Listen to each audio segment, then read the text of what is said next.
Lastly, I want to just talk a little about Apple and the brand and what it means, I think, to a lot of us.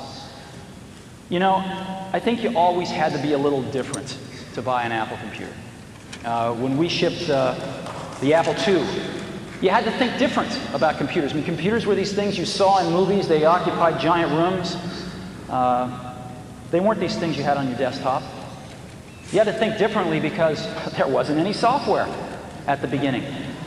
You had to think differently when a first computer arrived at a school where there had never been one before, and it was an Apple II. I think you had to think really differently when you bought a Mac. It was a totally different computer, worked in a totally different way, used a totally different part of your brain, and it opened up a computer world for a lot of people who thought differently. You were buying a computer with an installed base of 1. You had to think differently to do that. And I think you still have to think differently to buy an Apple computer.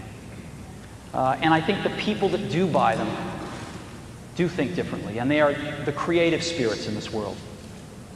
They are the people that are not just out to get a job done, they're out to change the world. And they're out to change the world using whatever great tools they can get. And we make tools for those kinds of people. So hopefully, what you've seen here today are some beginning steps that give you some confidence that we too are going to think differently and serve the people that have been buying our products since the beginning. Because a lot of times people think they're crazy, but in that craziness we see genius, and those are the people we're making tools for.